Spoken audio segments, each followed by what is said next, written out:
عليكم. بسم الله الذي جعل فوق كل ذي علم علما. بسم الله الذي علم بالقلم.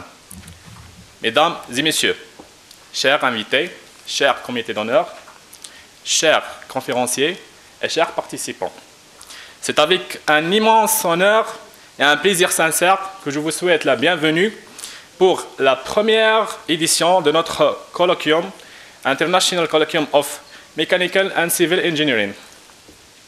Ce colloque, qui rassemble chercheurs, professionnels, industriels et doctorants venus de l'horizon divers, représente bien plus qu'un simple événement scientifique. Il s'inscrit dans la continuité d'une quête humaine millénaire, celle de construire, innover, transmettre et répondre aux besoins fondamentaux de l'humanité. Comme vous savez, depuis les premiers âges, deux impératifs ont guidé l'innovation de nos sociétés, l'abri et l'outil. Pour se protéger et l'outil pour transformer le monde. De l'abri primitif au gratte-ciel intelligent, de la pierre taillée au robot autonome. L'ingénierie civile et mécanique incarne cette capacité unique de l'homme à maîtriser la matière, à matérialiser ses idées et bâtir l'avenir. Aujourd'hui, ces disciplines demeurent au cœur des enjeux majeurs de notre temps. L'urbanisation durable, la mobilité intelligente, la transition énergétique, la résilience face au changement climatique et ainsi que la transformation industrielle. Elles structurent notre quotidien autant qu'elles dessinent les contours du monde de demain. Alors que ce colloque se veut donc un espace d'échange privilégié, un lieu de dialogue, de transmission de savoir et de construction de collaboration durable. Il offre l'opportunité de partager les résultats de recherche de pointe, confronter les approches, dépasser les frontières disciplinaires et renforcer les synergies entre le monde académique, l'industrie et la société.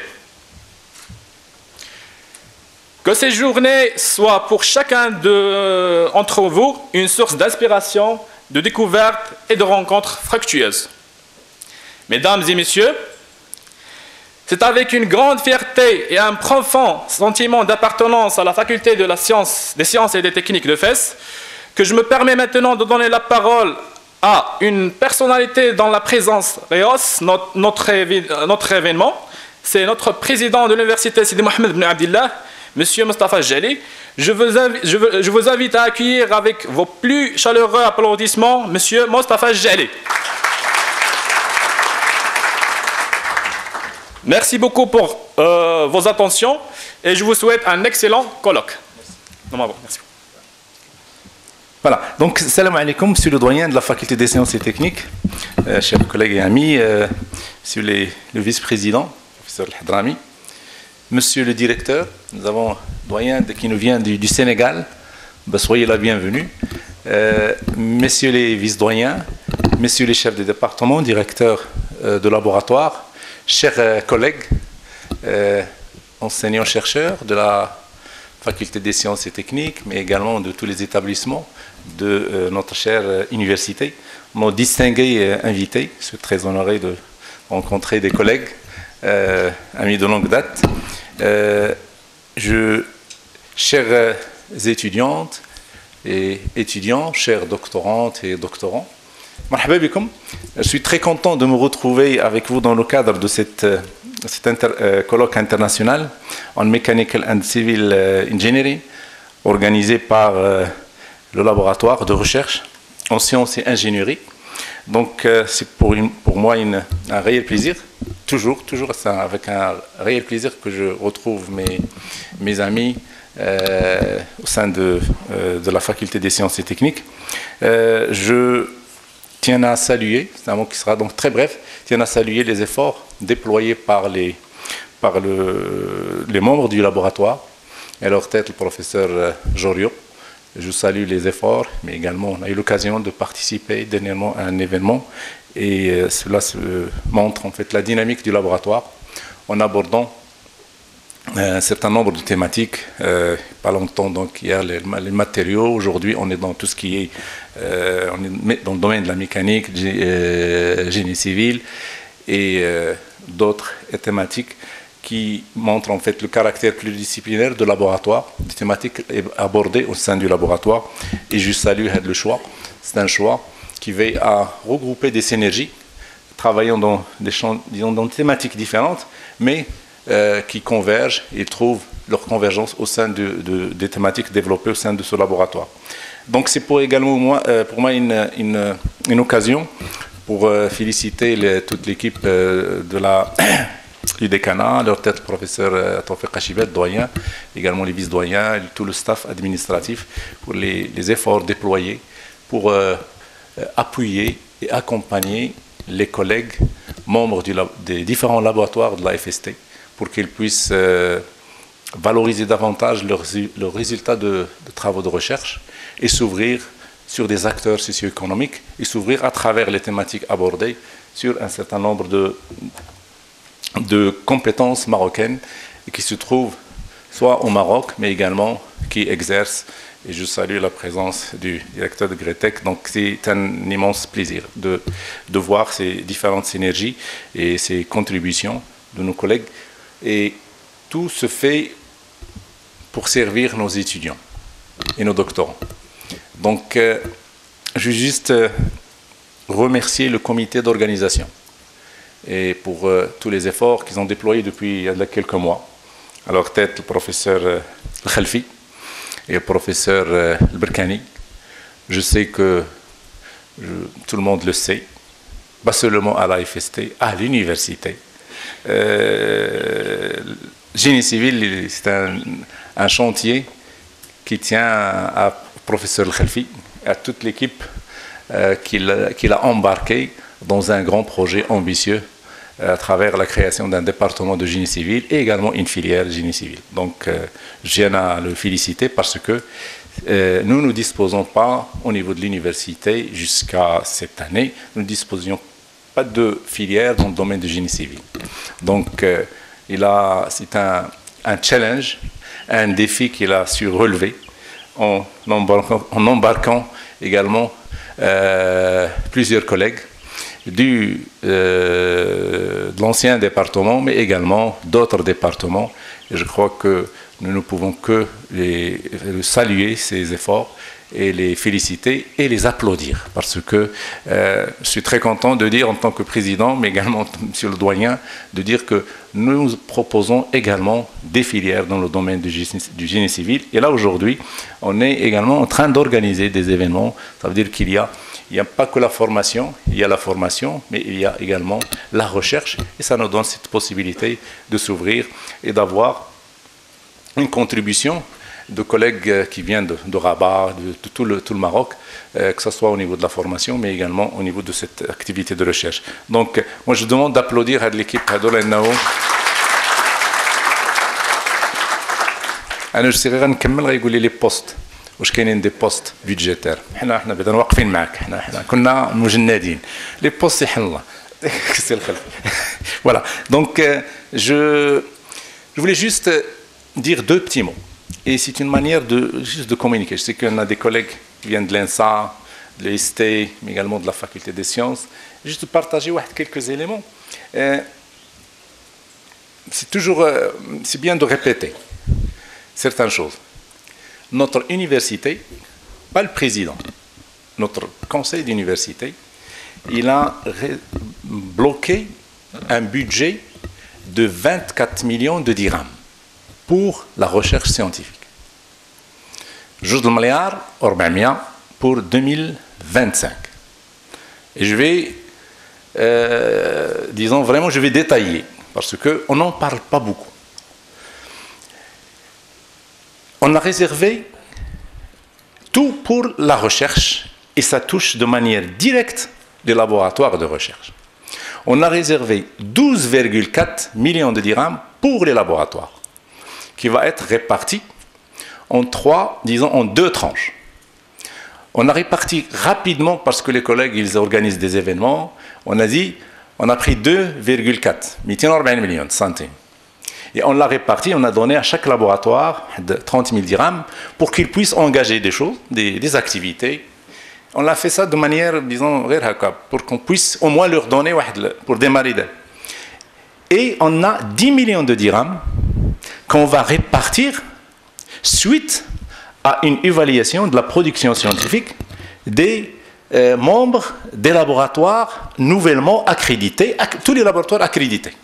Parce que, comme vous le savez, il y a des laboratoires, tous les laboratoires, on a lancé une restructuration, et cette restructuration nous a donné un certain nombre de mouvements et de changements. Donc, il y a des laboratoires qui sont restés à 80%, 90% avec la même composition, mais d'autres, on a eu de nouveaux, ou d'autres, ils ont complètement changé leur composition.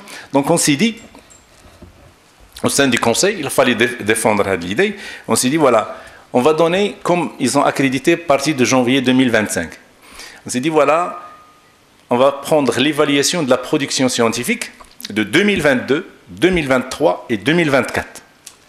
Sur la base de cette évaluation qui va se terminer au mois de mai, on va répartir les 10 millions de dirhams restantes qui adressaient les laboratoires. Donc ça, c'est les collègues directeurs de laboratoire. Alors, ils sont en train de renseigner, je crois, c'est ça le khalfiyak. Vous êtes en train de renseigner. Une question, il a été posée. On a déjà renseigné pour 2022, 2023, pourquoi on va refaire. Pour la simple raison, la composition des laboratoires a changé. Moi, je veux bien le répéter et j'arrête pas de le répéter parce que c'est une question qui revient toujours. Pourquoi tenir un aoud Non, la composition a changé. Et on s'est dit, on va ajouter 24 pour qu'on puisse dire voilà, T0, c'est 2025. On va répartir les 10 millions de dirhams, les laboratoires, ils auront également la visibilité sur 2026. Même début 2026, son budget pour janvier 2026. Donc ça, c'est direct. Deuxième chose, on a mis 1,5 million pour l'appui aux manifestations scientifiques, qui va directement au laboratoire.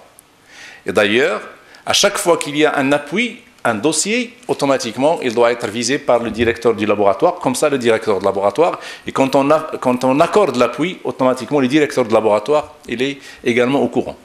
Donc, on est 12,4 plus 1,5, on est déjà 14.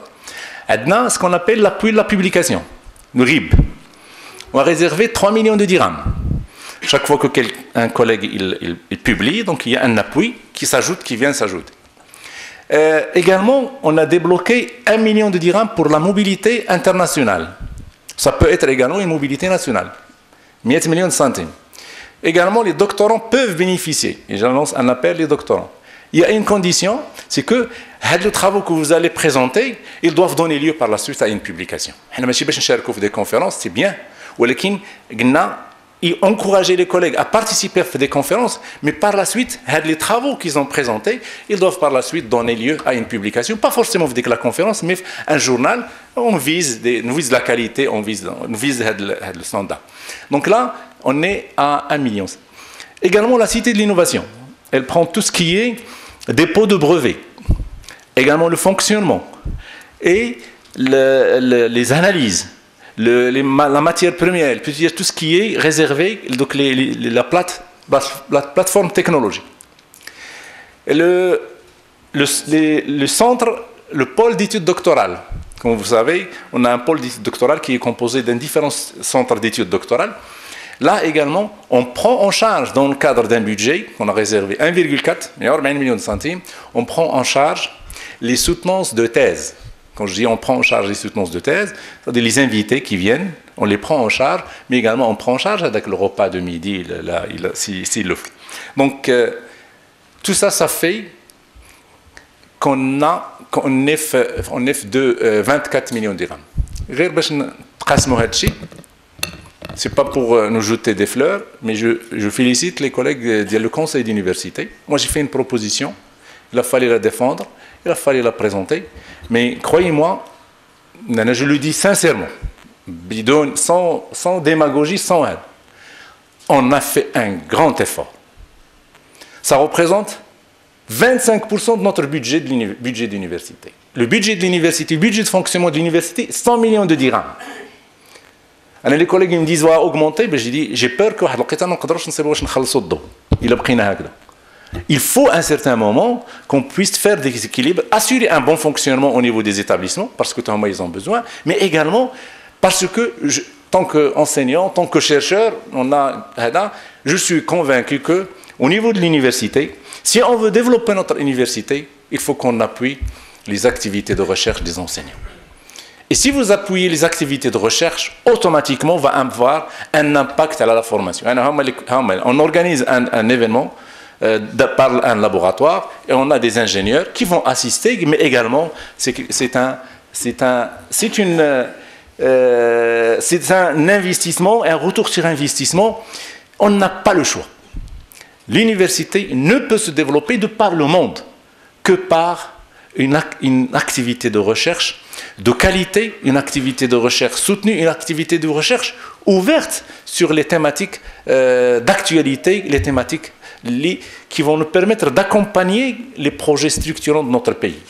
Génie civil, vous imaginez les grands chantiers qu'on a fait dans la ville de Fès. Et il faut aller voir les autres villes. On va accueillir des événements très importants. Pas seulement au niveau sportif, mais au niveau sportif, au niveau économique, vous imaginez les congrès, les conférences internationales qu'on organise, mais les investissements, ce que vous voyez chaque jour au niveau de notre ville, à la Fès, automatiquement, on a besoin des ingénieurs dans le domaine du génie civil.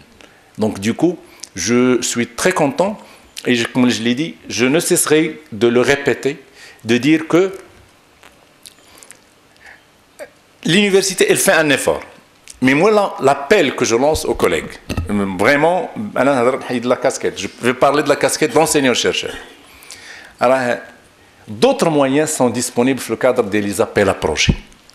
Et qui vont permettre, on a 80 laboratoires.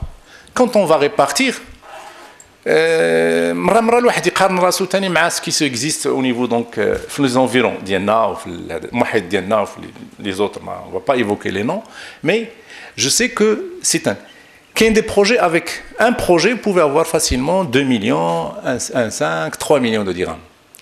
Le 24, je vous invite, et j'invite tous les collègues, les doyens, directeurs adjoints, les doyens, les chefs d'établissement, à inviter les collègues. Il y aura une rencontre, une demi-journée d'information le 24 sur le nouveau programme national d'appui à la recherche, développement et innovation qui a été lancé suite à la signature d'une convention entre notre ministère et la fondation OCP, qui ont débloqué un budget 1 milliard de dirhams. C'est des appels à projets sur, croyez-moi, toutes les thématiques qui sont proposées sont abordées par nos laboratoires de recherche. C'est 1 milliard de dirhams. Ce sont des projets, quand on finance, il y aura 2 témoignages, il y a 2 projets, la collègue de la faculté de médecine, de la FST, ils ont eu des budgets de 2 millions de dirhams. 2 millions de dirhams. Donc, j'invite les collègues à venir assister à la rencontre pour sensibiliser, et il y aura des réunions avec les porteurs de projets et avec les directeurs de laboratoire. On va mettre un pressing de manière à ce que chaque laboratoire puisse au moins proposer un projet. Vous imaginez que dans 80 laboratoires, si chaque laboratoire présenterait un projet.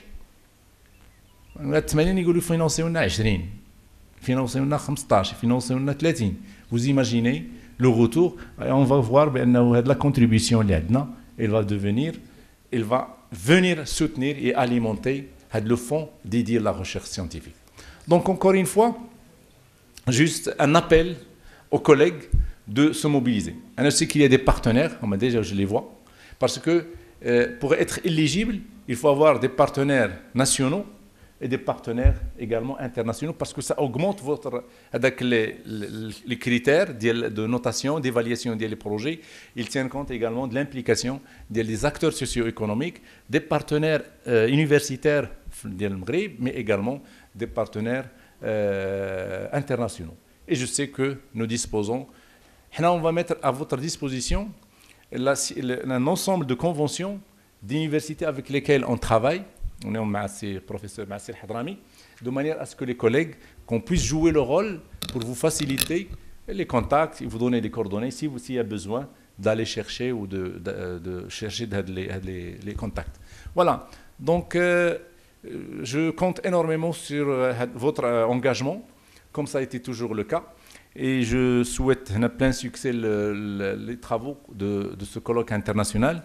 Je réitère mes remerciements à toutes les composantes de l'AFST, aux membres du laboratoire, également c'est Jorio, donc, et également du département de génie civil. Je sais qu'ils sont tous engagés, impliqués. Donc, comme je dis, c'est un rêve de C. Ahmed Al-Khalfi. On doit toujours, il m'a évoqué le génie civil, حتى فين ما نتلاقى به تغيتي نتلاقى فيه تيبان لي الجيني سيفيل جاي. Donc voilà, mais je suis très content qu'il a réussi à convaincre également, il a embarqué معاه وحنا ولا معنا حنا ولا accompagné, on a fait داكشي سهل ما صعيب هو داكشي هو اللي دار هو. Je remercie le comité d'organisation, les comités scientifiques et je remercie nos chers ما نقولش invités ولا الدار pour leur présence et leur contribution. ونتمنى لكم التوفيق والسداد والسلام عليكم ورحمة الله تعالى وبركاته.